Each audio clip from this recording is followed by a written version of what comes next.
안녕하세요. 박희준입니다.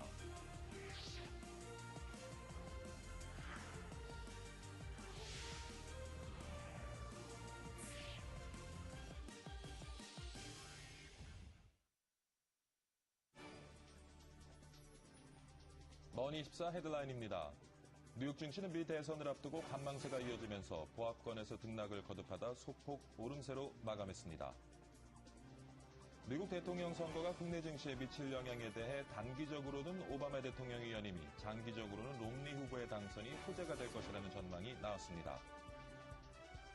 미국 월스트리트 저널 인터넷판은 한국과 중국, 일본의 자유무역 협정이 올해 안에 시작되기는 어려울 것으로 보인다고 보도했습니다. 미국과 중국 G2의 정치 권력 변동이 실질적인 글로벌 경제 부양에 별 효과가 없을 것이라는 전망이 나왔습니다. 스페인의 실업자 수가 지난 10월 약 13만 명으로 늘어난 것으로 드러났습니다. 일본 교토통신은 아시아 유럽회의 정상들이 북한이 이미 착수한 기존의 모든 핵과 미사일 프로그램에 대해 우려를 표명하는 의장 성명을 채택할 것이라고 보도했습니다.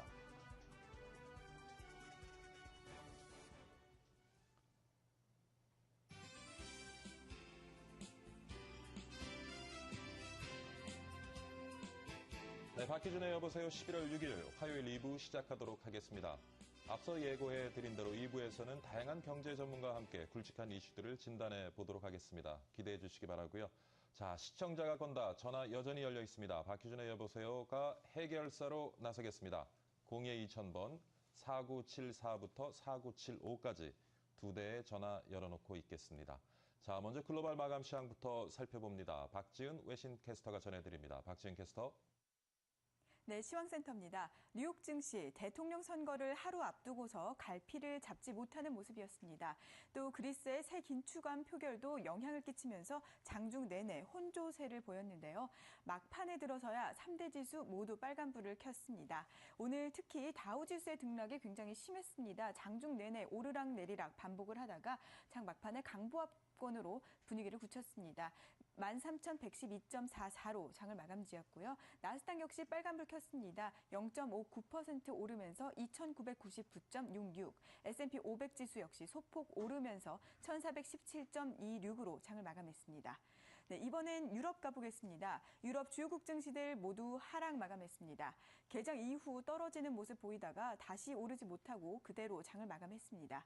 그리스에 대한 우려감이 가장 큰 악재로 작용됐습니다. 이어서 기업들의 실적이 부진하게 나타났고 미국 대선에 대한 경계감까지 겹쳐지면서 유럽 증시가 아래로 미끄러졌습니다. 자세히 보시겠습니다. 영국 FTSE 지수 0.5% 29.49포인트 떨어지면서 5,839.06. 독일 닥스 지수 역시 비슷한 폭으로 하락하면서 7,326.47 나타냈습니다.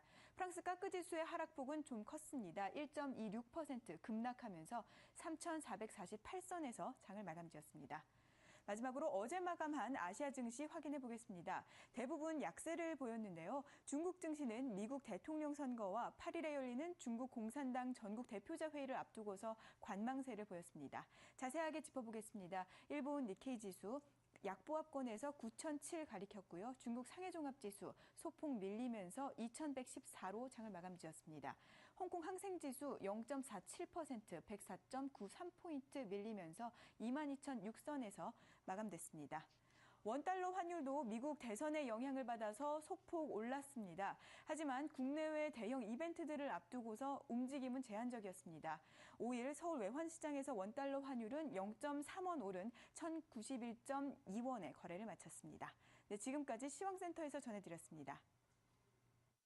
네, 박지은 캐스터 수고 많았습니다. 지수 중심으로 글로벌 마감 시황 살펴봤고요. 이번에는 머니국의 최은진 기자 전화 연결해서 관련 내용 자세히 한번 분석해 보도록 하겠습니다. 최은진 기자. 네, 머니국 최은진입니다. 뉴욕 증시는 보합권에서 등락을 거듭하며 방향성을 잡지 못하다가 장 막판 상승 전환하며 소폭 오름세로 마감했습니다. 장 초반 그리스의 긴축안 처리와 연계된 총파업과 스페인과 이탈리아에 대한 우려감 등이 지수 하락을 이끌었습니다. 하지만 장막판으로 갈수록 대통령 선거 결과에 대한 관망세로 인한 매도세가 잦아듦과 동시에 기술주와 에너지주가 반등하면서 뒷심을 발휘했습니다. 시가총액 1위 기업 애플이 아이패드 미니 등 신제품 출시한 첫 주말 그 사흘 동안 아이패드를 300만 대나 판매했다는 소식이 전해졌는데요. 이에 주가가 1.36% 상승했습니다. 애플의 얕은 덕에 휴렉 패커드와 인텔 등도 1%대의 상승세를 보였습니다. 또 예상보다 좋은 실적을 기록했던 휴메나와 메트로폴리탄 헬스 네트워크스 등도 오름세를 보였습니다. 트랜스오션도 실적 호조에 힘입어 6%가량 올랐고 도요타 역시 연간 실적 전망치를 소폭 상향 조정하면서 4% 이상 상승했습니다. 이날은 공급관리자협회 ISM의 10월 비제조업 지수가 발표되기도 했습니다. 지표는 54.1을 기록하며 전망치였던 54.5를 하회했습니다. 연말을 코앞에 두고도 경기 상승에 대한 이렇다 할 기대감이 높지 않은 상황입니다. 세부적으로 보자면 신규 주문이 57.7에서 54.8로 다소 악화됐고 경제활동지수도 59.9에서 55.4로 낮아졌습니다. 반면 고용지수는 51.1에서 54.9로 높아져 3월 이후 7개월 만에 가장 높은 수치를 기록했습니다. 유럽 주요 증시는 미국 증시와 반대로 하락으로 마감했습니다. 기업 실적 부진에 대한 우려와 미국 대선에 대한 경계감이 작용한 것으로 보입니다. 여기에 그리스에 대한 우려도 하락에 힘을 보탰습니다. 그리스 의회의 새 긴축안 표결에 대한 불안감이 투자 심리에 악영향을 준 건데요.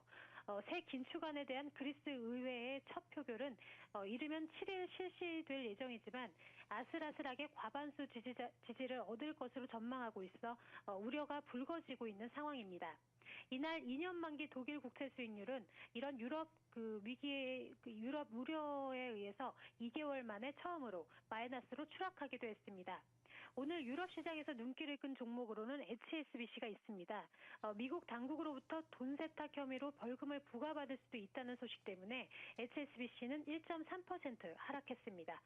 지금까지 글로벌 마감 시황이었습니다. 네, 최은진 기자 수고 많았습니다. 다음 소식입니다. 미국 대통령 선거가 현지 시간으로는 6일, 우리 시간으로는 내일 오전에 마무리됩니다. 미국 대선이 국내 증시에 미치게 될 영향을 박상정 기자가 살펴봤습니다. 증권가에서는 어느 후보가 되더라도 증시에 큰 호재나 악재가 되지는 않을 것으로 보고 있습니다. 다만 경제적 사안과 기간에 따라서 긍정과 부정이 엇갈린다고 평가했습니다. 오바마 대통령이 재선된다면 정책적 연속성, 특히 통화정책 기조주 유지 측면에서 좀 긍정적이고요. 반면에 롬니 공화당 후보가 당선이 된다면 재정 절벽이 불확실성이 해소되는 측면에서 긍정적이라고 볼 수 있습니다. 이런 측면에서 단기적으로는 오바마 대통령의 연임이 증시에 유리하겠지만 장기적으로는 롬니 후보의 당선이 좋을 수도 있다는 평가도 나옵니다. 업종별 영향에 대해서는 이견이 없습니다. 오바마 연임 수혜주로는 제약, 헬스케어, 신재생에너지 등이 꼽힙니다. 민주당은 그 오바마 케어라고 불리는 의료개혁 법안을 통해서 연방정부의 의료보조금 지급 확대를 주장하고 있기 때문입니다. 반면 공화당의 롬니 후보가 당선될 경우 투자 심리가 가장 개선될 수 있는 업종은 금융, 방산업종 등입니다. 글로벌 리더십 부재와 경제 위기 해결이라는 막중한 임무를 수행하게 될 주인공이 누가 될지 전 세계인들이 주목하고 있습니다. M머니 박상정입니다. 한국과 중국, 일본의 자유무역 협정 협상이 올해 안에 시작되기는 어려울 것으로 보인다고 월스트리트저널 인터넷판이 보도했습니다. 월스트리트저널은 한중일 3개국이 영토 분쟁과 권력 교체 등으로 경제적 문제를 논의할 수 있는 상황이 아니라면서 이같이 전했습니다. 한중일 FTA에 정통한 일본 집권당의 한 의원은 3개국의 FTA 협상이 올해 시작될 가능성은 없어 보인다며 경제적 협력이 정치적 문제에 우선할 수 없는 상황이라고 말했습니다. 전 세계가 미국과 중국 G2의 정치 빅 이벤트에 촉각을 곤두세우고 있습니다. 과연 세계 경제를 이끄는 두 나라의 정치 권력의 변동이 글로벌 경제에 활력을 불어넣을 수 있을는지요? 김유경 기자가 알아봤습니다. 세계 제1의 소비시장 미국과 세계 제1의 생산기지 중국. 글로벌 경제의 쌍두마차인 미국과 중국은 6일과 8일 각각 대통령 선거와 공산당 전국 대표회의를 갖습니다. 현재로선 미국은 버락 오바마 대통령의 재임이, 중국은 시진핑 부주석의 주석 임명이 예상됩니다. 거듭된 침체에 빠진 글로벌 경제는 G2의 대형 정치 이벤트가 경기 활성화로 이어질지 기대감을 내비치고 있습니다. 정권 초기에는 지지율 확보를 위해 통상 대규모 부양책을 동원하기 때문입니다. 미국은 부동산 경기 회복과 고용 증대 방안을, 중국은 미개발 지역인 서북, 동북 지역 개발에 나설 것으로 보입니다. 부양책이 효과를 낼 경우 미국은 소비가 살아나고 중국은 저렴한 값에 재화를 제공할 수 있어 시너지가 예상됩니다. 하지만 실질적인 부양 효과가 없다는 관측이 지배적입니다. 누가 되더라도 지금 할 수 있는 선택이 아주 제한적이기 때문에 결국 재정 클립 막기 위해서 약간의 절충하는 거 외엔 방법이 없잖아요, 지금. 그 유럽 재정 위기로 인한 그 경제 혼란이 경제 부진이 계속 지속되기 때문에 그 중국의 수출이 계속 좀 안 좋아질 여지가 있다. G2의 새로운 권력자 결정으로 기대 심리는 잔뜩 부풀었지만 글로벌 경기 침체의 칼바람은 꺾기 어려워 보입니다. M머니 김유경입니다. 네, 지난 10월 스페인의 실업자 수가 약 13만 명 늘어난 것으로 나타났습니다. 로이터 등 주요 외신들은 현지 시간으로 5일 스페인 통계청이 지난달 실업자 수가 9월보다 12만 8,242명 증가하면서 총 실업자 수가 483만 3,521명을 기록했다고 전했습니다. 지난 2011년 같은 기간 스페인의 실업자 수가 13만 4,182명 늘어난 것에 비해 적은 수치를 기록했지만 5달 연속해서 실업자 수가 늘어난 것으로 집계됐습니다. 이건희 삼성 회장의 취임 25주년이 한 달 채 남지 않았습니다. 하지만 삼성과의 재산 상속 소송 문제 등으로 기념식은 아주 조촐하게 진행될 것으로 보입니다. 유재준 기자가 전합니다. 25년 전인 1987년 12월 1일 이건희 회장이 삼성그룹의 수장 자리에 올랐습니다. 이 회장은 세계 시장에서 변방에 머물렀던 삼성그룹을 25년 만에 세계적인 기업으로 일궈냈습니다. 하지만 이 회장 취임 25주년 기념식은 조촐하게 치를 전망입니다. 삼성그룹은 지난 추석 때 이 회장의 취임 25주년을 기념해 임직원들에게 50만 원 상당의 재래시장 상품권을 전달했습니다. 이렇게 이벤트 같은 게 준비되는 건 없는 걸로 알고 있습니다. 네, 여러 가지가 있으니까 지금 워낙 실시들한 거니까요. 이렇게 한다고 하더라도 그냥 사내에서 굉장히 그냥 조용하게 이렇게 할 가능성이 있습니다. 이러한 배경에는 두 가지 이유로 해석되고 있습니다. 먼저 삼성과 장남 이맹희 씨가 동생인 이건희 회장을 상대로 제기한 7천억 원대의 상속 소송이 진행 중입니다. 이 회장은 형님인 이맹희 씨가 집안에서 퇴출당한 인물이라며 불편한 심기를 드러냈습니다. 따라서 12월 18일 법원의 변론조차 종료해 촉각을 곤두세우고 있습니다. 대내외 환경이 어려운 것도 부담입니다. 글로벌 시장의 침체가 장기화되고 있고 국내에서도 12월 19일 대선 이후 새 정부의 대기업 정책 변화가 불가피한 상황입니다.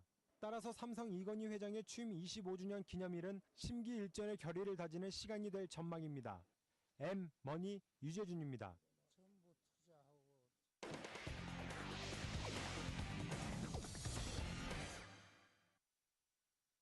네, 집중관찰 오늘의 종목 알아보도록 하겠습니다. 릴레이로 종목에 대한 실시간 분석을 해드리도록 하겠습니다. 오늘 종목은요, 센트리온입니다.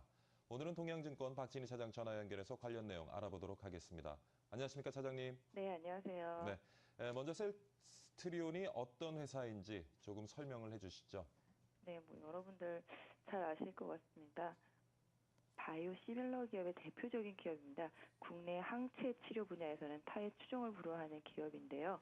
전체적으로 본다면 동물세포 배양 설비를 보유하고 있고요. 계속적으로 바이오 시밀러 글로벌 인상을 진행하고 또 생산 판매에 집중하고 있는 그런 기업입니다. 최근에도 바이오 시밀러 제품이 출시를 하고 그런 부분으로 인해서 매출이 계속적으로 가시화권에 들어와 있는 그런 기업으로서 최근에 실적 호조세가 전망되고 있는 그런 기업 되겠습니다. 네, 그렇군요. 최근 주식시장에서는 어떤 흐름을 보이고 있는지요? 최근에 바이오와 제약 업종들이 상당히 좀 강한 흐름을 보이고 있는 반면에 셀트리온은 특별한 주가 움직임을 보이지 않고 계속적으로 조정세를 보이고 있는데요. 최근에 일본의 오릭스로부터 투자를 유치를 한 그런 상태에서 한번 급등한 이후로는 계속적으로 지금 주가가 조정세를 받으면서 시장에서 상당히 조금 소외된 흐름을 보이고 있습니다. 셀트리온 같은 경우 코스닥에서 시가총액이 상당히 높은 그런 기업으로서 바이오들의 움직임에 상당히 좀 기여를 많이 했었는데요. 최근에 주가 흐름들을 본다라면 대기업보다는 작은 기업, 거래량이 적은 기업 위주로 제약 바이오 쪽에서의 움직임이 나타나고 있기 때문에 셀트리온은 상당히 좀 많이 배제된 흐름을 보이고 있습니다. 네, 자 그렇다면 뭐 오늘 시장에서는 어떤 움직임을 만들어낼지 그리고 우리 투자자들 또 어떤 전략으로 대응해야 될지 좀 짚어주시죠. 네, 셀트리온은 지난번 오릭스에 투자 유치를 했던 당시 25,000원에서 주가가 약 한 28,000원대까지 급등하는 흐름을 보였었는데요. 최근의 주가 흐름은 그 박스 안에서 조정 흐름을 보이면서 박스권 중단 이하에 머물러 있는 그런 모습을 보실 수가 있겠습니다. 셀트리온을 보유하신 투자자라면은 단기적으로는 약 한 25,500원 정도를 짧은 지지선으로 설정하셔서 보유하시는 전략이 맞을 듯하고요.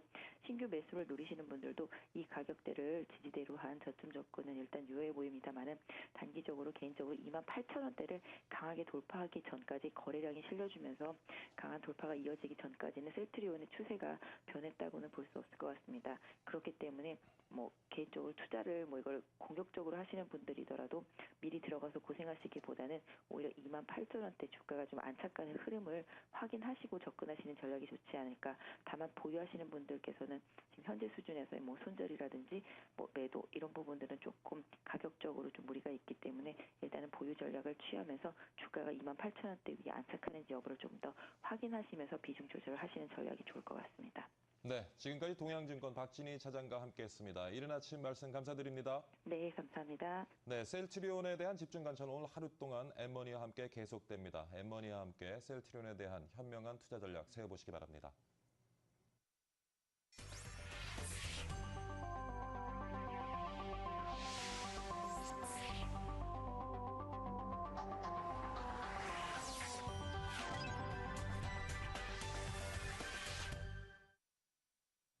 네, 경제 전문가와 함께 우리 경제 이슈를 집중 분석해보는 시간 가져보도록 하겠습니다. 지난주까지는 1부에서 진행해오던 코너였는데요. 이번 주부터는 2부 순서로 옮겨왔습니다. 오늘은 세계경영연구원 홍병각 고문과 함께 하겠습니다. 안녕하십니까, 고문님? 안녕하세요. 네, 일주일 동안 잘 지내셨죠? 예. 네. 사실 뭐 지금 제일 큰 관심은 45대 미국 대통령 선거가 아닌지 싶습니다. 네, 그렇습니다. 오늘 그 아침 신문에도 대부분 일면 기사로 이제 미국 대통령 선거 관련 내용들을 다루고 네. 있고요. 누가 될 것 같습니까? 글쎄요, 지금 박빙이죠. 예, 예. 그리고 저도 미국의 그 주요 언론 다 보는데 공화당 성격이 강한 이제 그 신문들은 람니가 우세다 네. 그렇게 하고 있고 예. 또 민주당 특히 뉴욕 타임스 같은 데는 이제 오바마가 우세다. 그런데 이 스윙 스테이트가 있지 않습니까? 예, 예. 근데 고문님, 저 시청자들이 좀 혼란스러운 분들이 있을 텐데 사실 미국의 대통령 선거가 우리와는 조금 다른 제도를 가지고 있잖아요. 다르죠. 우리는 직접 민주주의인데 그 부분을 조금 설명해 주시면 말씀하시는 이해가 좀... 미국이 민주주의의 역사가 있거든요. 미국은 그 합중국 아닙니까? 그러니까 처음에 이제 그 주가 이제 다 합쳐서 이제 민주주의가 이제 정부가 수립이 되고 그랬는데 그렇게 할 때 뭔가 하면 인구수로만 하면은 인구수가 적은 주는 목소리가 약해질 거 아닙니까? 예, 예. 그러니까 지역 분별했어요. 그래서 미국은 간접 선거거든요. 그러니까 전체 인구의 투표에 다수를 얻은 사람이 대통령이 되는 게 아니라 그렇죠. 그 지역마다 이제 그 선거인 수가 있어요. 선거인 수를 합친 그 선거에 근데 그 독식하게 돼 있다고요. 그렇죠. 어떤 주에서 이제 내가 최다수를 얻으면 그 수의 투표인을 전부 내가 가져요. 그러니까 포퓰러 보트에서 전체를 다 받아도 다수를 받아도 그 지역마다의 또 투표인을 자기가 잡지 못하면 선거에 지는 거죠. 인구에 비례해서 각 주마다 선거인단 수가 정해져 있고 그리고 거기서 투표를 해서 유리한 당이 더 표를 많이 받은 당이 그 주에 배정된 선거인단 수를 갖다가 독식하게 되는 거죠. 그러니까 이제 인구에마다 선거인 수가 크고 작은 게 아니라 지역 안배한 거예요. 그렇죠. 그러니까 작은 주에서도 어느 정도 선거인 수가 있으니까. 그러니까 주를 다 이겨야 돼요. 예. 그러다 보니까 지금 이제 나오는 것이 사실 오바마보다는 롬니가 더 투표율은 높게 얻을 수 있지만은 네, 지금 뭐 비슷하다. 조금 예. 뭐 롬니가 좀 낫다. 공화당에서는 그러고 근데 그건 비슷비슷해요 지금. 예, 근데 예. 선거인단 선거인단 확보에서는 확보 오바마가 수에 조금 있어서는 오바마가 좀 앞서 있는 앞섰다. 형편이고요. 그런데 예. 그게 사실은 앞선 것도 5% 오차 범위거든요. 예. 그러니까 이게 오늘처럼 이게 박빙이 없어요. 네. 그러다 보니까 지금 사실은 뭐 누가 이제 당선이 될지 예. 참 점치기가 쉽지 않은 상황인데 쉽지 않은 많은 상태입니다. 언론에서는 지금 오바마 대통령이 우세를 점치고 있고요. 고모님께서는 어떻게 보십니까? 저도 오바마가 약간 우세가 아닌가. 그런데 요전에 이제 1차 대통령 토론에서 오바마가 아주 죽을 썼거든요. 그렇죠. 그 다음에부터 롬니가 이제 올라가는데 이게 승세가 이제 올라가는 그 속도가 상당히 또 꾸준하거든요. 그래서 공화당 거기서 희망을 걸고 있습니다. 네. 네. 사실 요번에 그 허리케인이 좀 오바마 진영에는 호재가 됐던 것 같은데요. 어떻게 보시는지요? 네, 호재가 좀 됐다고 봅니다. 좀 롬니의 추격세가 허리케인을 기점으로 좀 주춤해졌죠. 예, 이게 오바마가 이제 역시 그 현직 대통령이 그런 면에서는 표면에 나서고 그리고 뉴저지의 크리스 크리스티 아주 그 공화당 아주 골수 분자 아닙니까? 예. 그 주지사가 오바마 칭찬을 했다고요. 근데 사실 오바마는 이제 전략적으로도 이제 가서 이제 그 많이 도와줬는데 그러면서 이제 현직 대통령이 부각이 되는 거죠.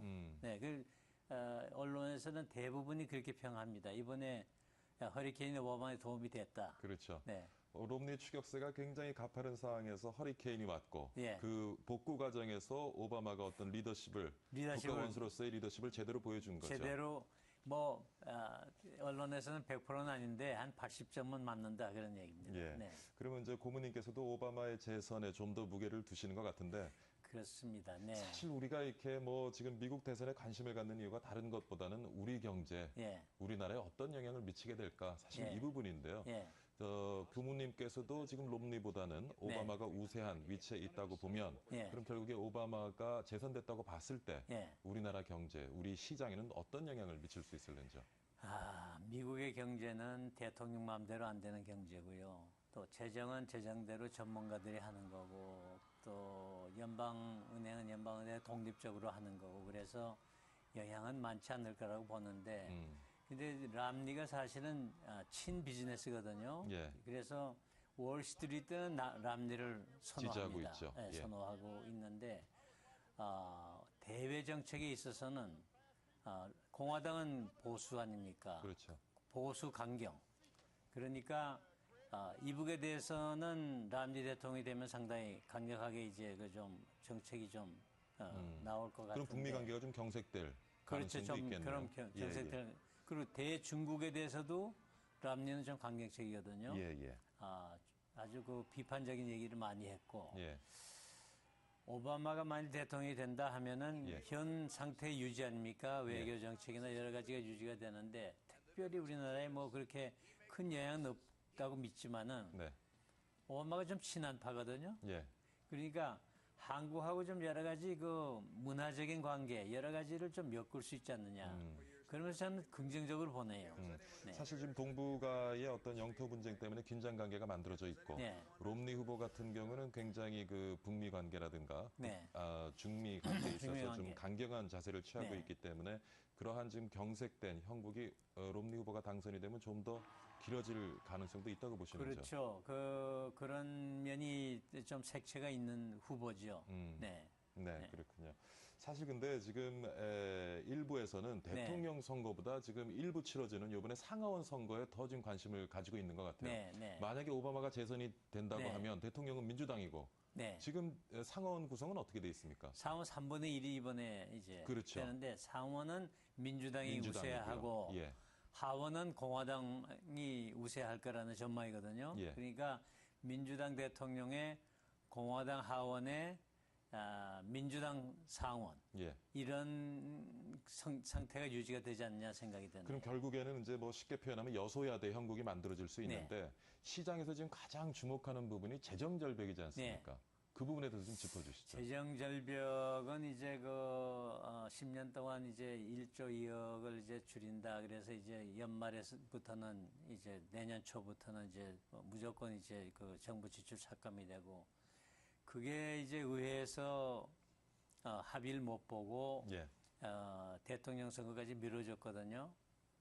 근데 전문가들 의견도 그렇고 예. 제 의견도 그렇고 그건 다 합의되죠. 그러니까는 경제를 죽일 수 없잖아요. 그리고 정부의 그 세출을 무작정 삭감할 수도 없는 거고. 그래서 저는 제일 걱정이 되는 것이 예.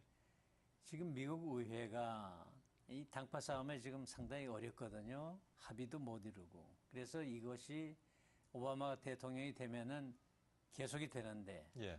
얼마나 좀 현실성 있게 서로 타협이 되느냐 하는 거에 대해서는 그렇게 비관적이진 않지만은 좀 어려움이 계속되지 않느냐 그런 생각을 합니다. 네. 그러니까 아무래도 이제 뭐 여소야대 현국에서 네. 재정 절벽을 타개할 수 있는 그 합의안 도출을 마련하는데 좀 어려움이 있으라고 보시는 거죠. 어려움이 있죠. 예. 그래서 이제 오바마가 만일 대통령이 되면은 국민한테 직접 보고를 할 겁니다. 그래가지고 하는데 좀 쉽지 않은 타협이 안 되게 되면 이제 재정 지출이 갑자기 급작스럽게 격감을 하게 되고 격감을 하고 경제가 나빠지면은 그 다음에는 이제 국민들의 심판이 있는 거죠. 유명하게 클린턴 대통령 때에 이제 공화당 의회가 클린턴을 목을 잡지 않았습니까? 그 다음에 선거에 공화당이 참패를 했어요. 그러니까 이 민주주의라는 거는 국민의 심판이 그래도 제일 준엄한 거니까 그런 면을 생각한다면 공화당이 무작정 민주당 대통령의 발목을 못 잡겠죠. 네. 예.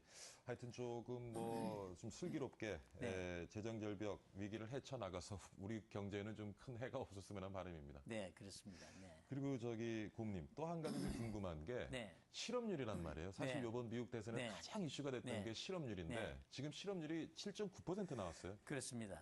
7.9. 네. 근데 사실 미국 대통령 선거 시작할 때 7% 이상으로 대통령이 된 사람이 없어요, 역사적으로. 없죠, 지금까지. 없죠. 예.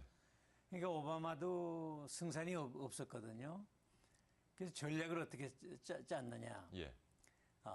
람니의 인신 공격을 하기 시작했거든요. 람니가 부자다, 세금도 안 문다, 배임 갭달할 때 돈 많이 벌고 세금 안 냈다, 미국의 일자리를 중국에 수출했다, 여러 가지 공격을 많이 했는데 사실 역사적으로 오바마가 만일 7.9%로서 대통령이 된다면은 역사에 없는 일이에요, 이게.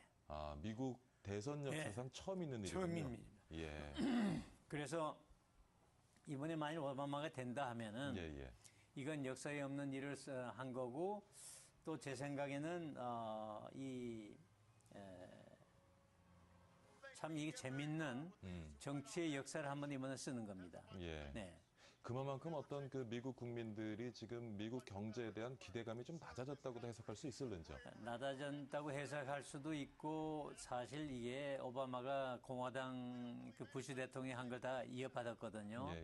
그러니까 과연 오바마가 얼마나 잘할 수 있었느냐 그런 비판도 있고 미국뿐만 아니라 유럽도 저 지경이고 세계적으로 지금 몸살을 앓고 있는데 유럽도 지금 거의 8% 9% 다 돼 있지 않습니까? 그러니까 미국 문제만 아니다 하는 그런 인식도 있고 이번 선거는 사실은 여러 가지 역사적인 상식을 많이 깨는 그런 선거 같습니다. 네. 사실 이거는 조금 경제 문제하고 틀립니다만은 이번에 다시 좀 인종 문제도 부각되는 것 같아요. 어떻게 보시는지요? 참 재밌는데요. 이번에는 처음에 오바마가 될 때는 인종 문제가 확 없었거든요. 그렇죠. 이제 국민들이 실증을 내고 부시에 대한 그런 여러 가지 백인 대통령 또는 공화당 정책 좀 실증이 났는데 흑인 대통령에 기대를 걸어봤는데 흑인 대통령 해봐도 시원찮다 하는 감이 좀 많이 있거든요. 그래서 이거는 인종의 문제가 좀 부각이 된 기분이 있습니다. 백인표가 많이 떠났거든요. 오바마가 지금 과거에 대통령이 됐을 때, 맥케인을 압도한, 맥케인 대통령 후보를 압도한 가장 중요한 이유가 백인표가 오바마에 몰렸다고요. 네. 이번엔 백인표가 많이 떠났거든요. 그렇죠. 그래서 흑백 감정이 좀 많이 다시 되살아난 것 같은 그런 생각을 합니다. 그거는 조금 우려되는 부분이기도 네, 합니다. 그렇습니다. 자, 그러면 이제 뭐 쭉 이제 미국 대선이 가져오게 될 미국 네. 경제에 대한 영향, 그리고 우리 경제에 대한 영향을 살펴봤는데 좀 업종별로도 좀 봤으면 좋겠어요. 예. 오바마 대통령은 아무래도 네. 민주당 기반이기 때문에 좀 반시장적인 정책을 일부 가지고 있고요. 예. 롬니 같은 경우에는 뭐 공화당 기반이기 때문에 그렇습니다. 친시장 정책을 가지고 있는 것 같은데 그렇습니다.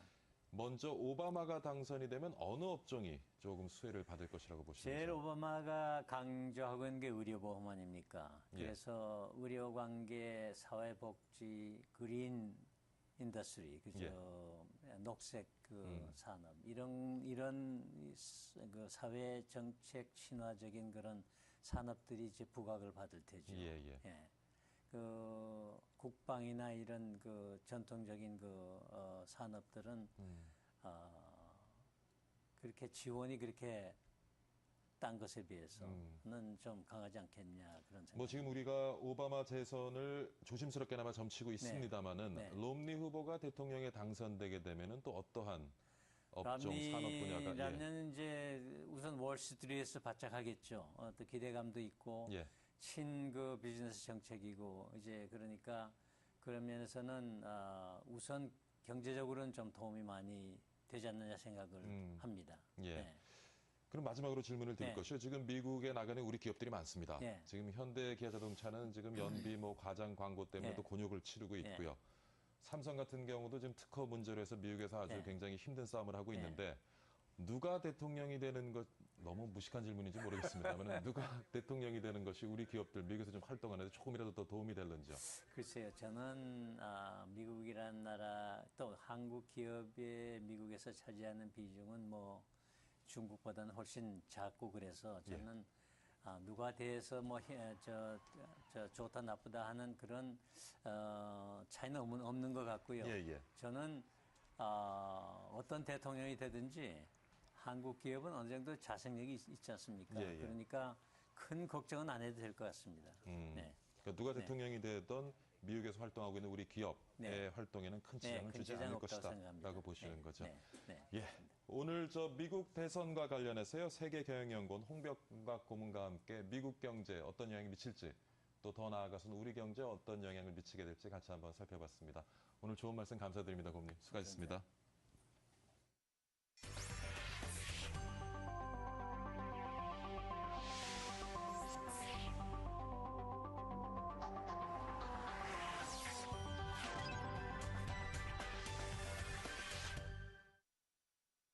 물론 우리나라에 영향이 많겠지만 조금 전에 먼 나라 얘기를 좀 해봤고요. 이번에는 우리가 지금 당면하고 있는 좀 답답한 얘기 좀 해보겠습니다. 최근에 와서 전셋값 엄청 치솟고 있죠. 처음에는 중소형 중심으로 치솟던 것이 이제 중대형까지 옮겨가고 있는 것 같습니다. 그러다 보니까 기존의 전세를 반전세로 돌리거나 지금 월세로 바꿔서 살아가는 서민들 늘고 있는 것 같습니다. 갑자기 오른 전세 자금을 마련할 길이 없으니까 세업자들은 울며 겨자 먹기로 좀 다달이 돈을 얹어서 겨우 한 달 한 달 연명하는 신세가 될 수밖에 없는 것 같고요. 그래서 또 뭐 요즘 푸어라는 말 많이 아무 단어에다 갖다 붙여 쓰여집니다만은 최근엔 또 새집푸어란 말이 생겨났습니다. 오늘은 이 전세난과 관련된 내용 한번 짚어보도록 하겠습니다. 오늘도 명지대학교 부동산대학원의 권대중 교수 스튜디오에 나와 계십니다. 네. 안녕하세요. 잘 지내셨죠? 네. 교수님 만나면 맨날 우울한 얘기만 해서요. 좀 기분 좋은 얘기를 가지고 만나야 될 텐데 아침 시간에 만남에도 불구하고 맨날 우울한 얘기만 하는 것 같습니다. 네. 또 우울한 얘기입니다. 네. 지금 뭐 전세가 줄어들고 있고 반전세 월세가 늘어나고 있다고 하는데 지금 어느 정도 수준으로 늘어나고 있는지 좀 짚어봐 주시죠. 지난 그 7월달 그 국토해양부에서 발표한 그 자료에 의하면은요. 그 전월세 거래량이 지금 한 10만 2,431건이었다고 합니다. 그 중에서 수도권에서 거래된 게 이제 6만 8,860건, 6건. 그 다음에 이제 그 중에 5만 8천 건이 아파트였어요. 지금 거의 이제 아파트인데요.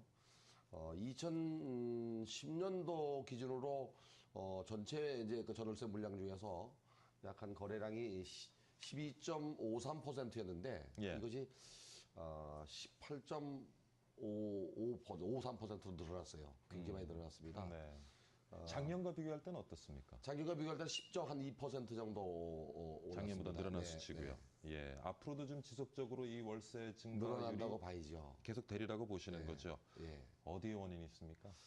일단은 뭐 저금리가 이제 원인이라고 할 수가 있고요. 또 이 전세를 놓는 사람 입장에서 볼 때는 이제 전세금을 받아가지고 특별하게 이제 쓰지 않는 한은 이제 은행에 넣고 이자를 받거나 하는데 돌려줄 돈이니까. 그렇죠. 금리가 낮아지니까 받을 의미가 없는 거라. 그래서 이제 월세가 더 높으니까 월세로 전환하는 그런 사례가 있고요. 예. 또 하나 이제 경제가 어려우니까 올려달라고 하는 것만큼 세입자가 못 올려주고 있어요. 예. 그걸 월세로 낼 수밖에 없죠. 그건 어떻습니까? 저 임대인이 올려달라고 하면 올려주게 돼 있는죠? 그렇죠. 한 15% 이내에서 올려주게 돼 있어요. 아, 저 상한제 한 15% 이상 못 올리게 돼 있습니다. 예, 보통 우리가 전세가 2년 계약하죠? 2년이죠. 그럼 2년이 지난 다음에 15% 내에서 올려달라고 하면 임차인이 올려줘야만 되는. 네, 근데 사실은 이제 15%이지만 뭐 한 20% 이상 올려달라 그래도 눈물 흘리더라도 올려줘야 돼요. 아니면 나가야 되니까.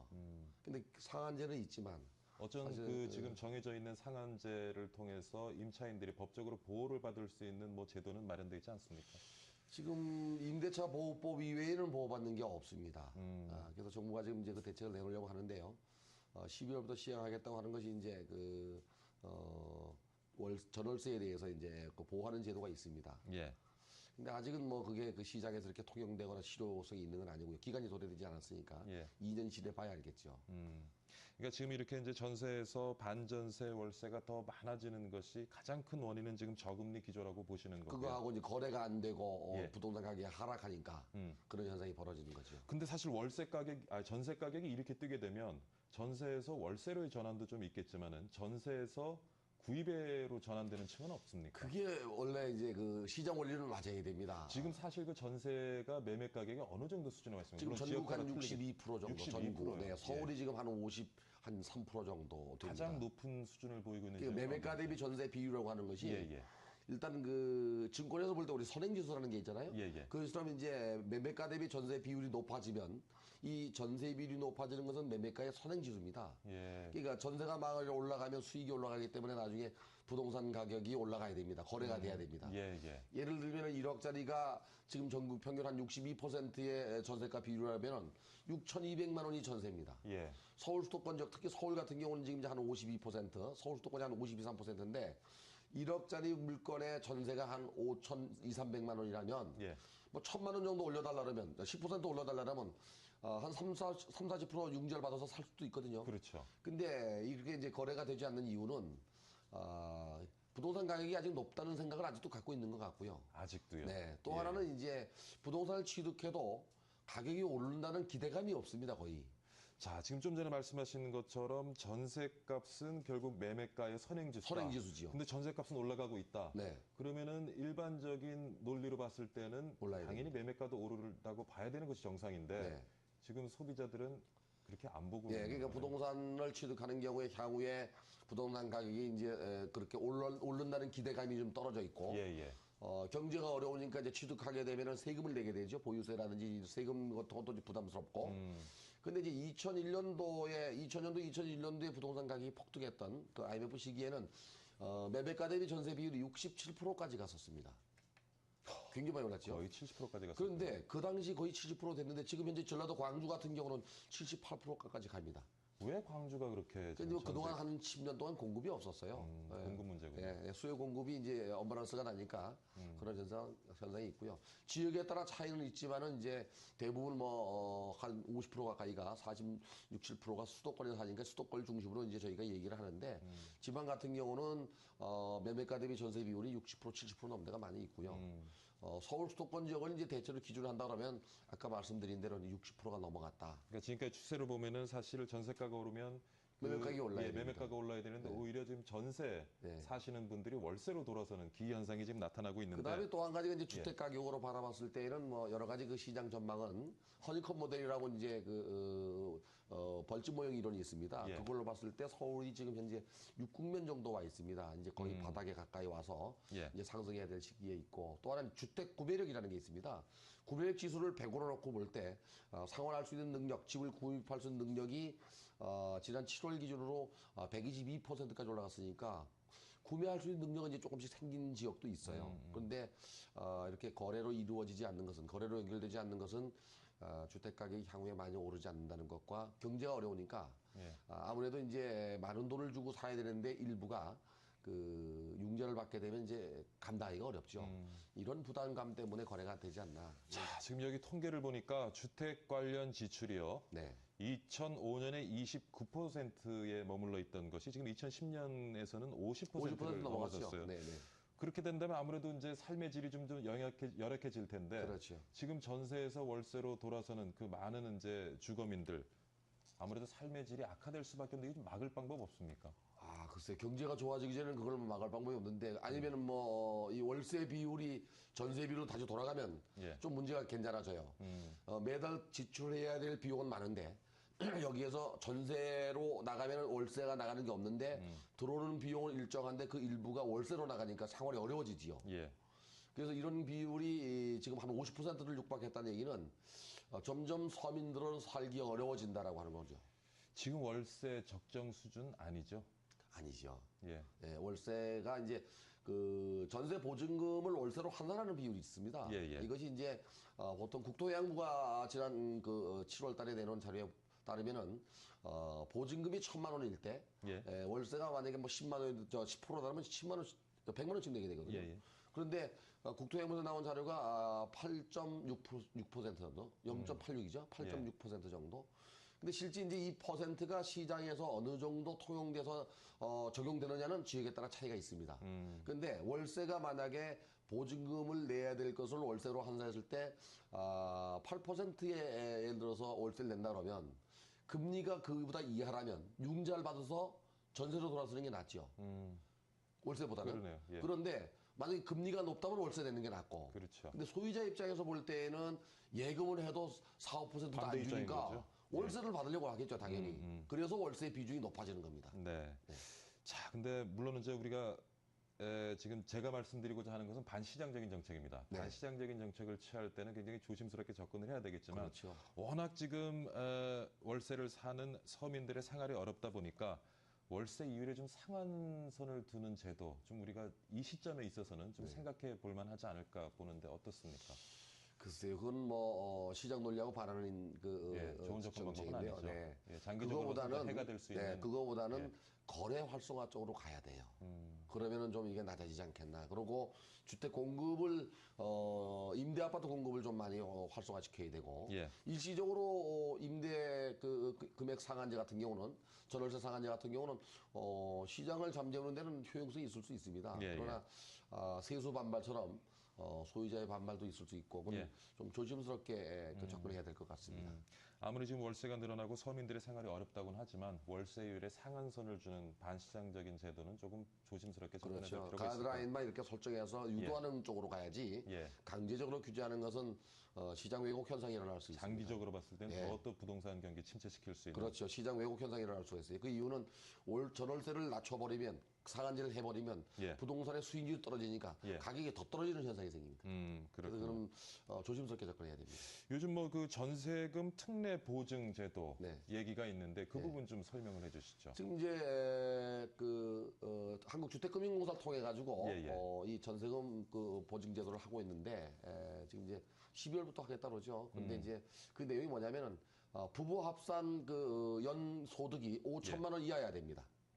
5천만 원 이하. 이게 서민층을 위한 제도입니다. 그러니까 전세 보증금을 전부 다 보증하는 게 아니고 부부 합산 소득이 5천만 원 이하여야 되고 전세 금액이 2억 5천만 원 이하여야 됩니다. 그러니까 이게 전세를 들었다가 집을 뺄 때 전세금을 돌려받지 못하는 사람들을 위해서 지금 마련한 제도죠. 이게 이제 사실은 지난 8월부터 시행을 했어요. 8월 7월부터. 거래할 수가 없습니다, 이게. 규제가 강하다 보니까. 그래서 다시 이제 완화시키겠다고 지금 얘기를 하고 있는데 아직 자세한 내용은 나오지 않았습니다. 지금 전세금 특례 보증 제도 관련된 지원이 얘기가 되는 것이 지금 깡통주택 때문에 그렇죠? 그런 거죠. 예. 금액이 내려가니까. 뭐 다 알고 계시겠습니다만 깡통주택 다시 한번 좀 설명을 해 주십시오. 처음에는 이제 예를 들어서 1억짜리 아파트가 융자를 60% 받고 전세를 한 3천만 원 정도 났다면은 전세금 플러스 융자 금액이 집값보다는 낮지요. 예. 근데 집값이 하락하면서 융자를 받았거나 전세 금액 합산이 주택 가격보다 높아지는 겁니다. 그렇죠. 그래서 다시 처분하더라도 전세금을 다 돌려주지 못하는 그런 주택들이 이제 나타나기 시작해서 정부가 이제 아주 고심하고 있습니다. 이 그 깡통주택이 특히 수도권 지역에 많이 발생하고 있어요. 예. 네. 그렇군요. 오늘 뭐 이제 월세 푸어, 그다음에 네. 깡통주택에 대한 답답한 얘기들 해봤는데 네. 사실 뭐 지금 뚜렷한 해결책은 보이고 있지 않고요. 네. 지금 뭐 시간이 한 1분 정도 남았는데 마지막으로 좀 정리를 해주시죠.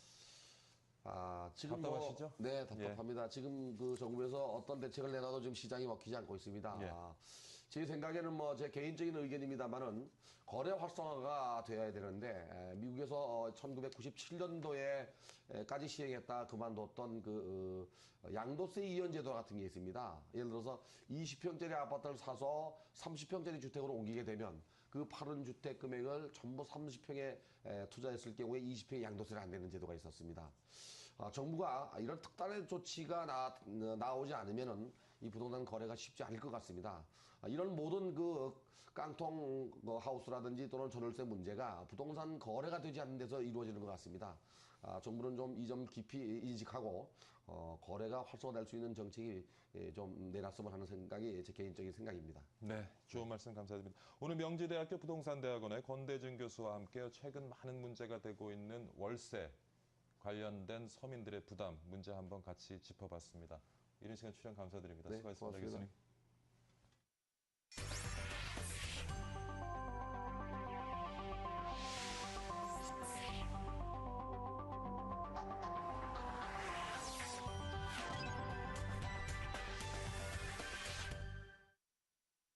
자, 이번에는 시청자가 건다 시간입니다. 전화 연결해 보겠습니다. 엄피디님 전화 연결됐나요? 네. 네, 여보세요? 여보세요? 네, 박희준의 여보세요의 박희준입니다. 안녕하세요. 네, 반갑습니다. 네. 네, 어디 사시는 누구신지요? 근데 이거 지금 방송 되는 거죠, 지금? 예, 나가고 있습니다. 네. 저는 서울 사는 20살 초반 직장인입니다. 서울 사시는 30대 초반이요? 아니요, 20살. 20살? 20대요. 예. 네. 야, 오늘 어떤 고민을 가지고 전화를 하셨는지요? 제가 취업한 지 얼마 안 됐는데, 예. 월급이 적은데 그 적은 돈을 가지고 재테크를 해서 좀 목돈으로 만들고 싶어요. 네, 지금 어떤 직업을 가지고 계시는지요? 그냥 일반적인 직장 다니고 있어요. 네, 말씀하시기는 곤란하시면 말씀 안 하셔도 되고요. 네, 네. 20대 초반의 직장인이시고 박봉인데 그 박봉을 쪼개서 네. 재테크를 어떻게 하면 할 수 있냐?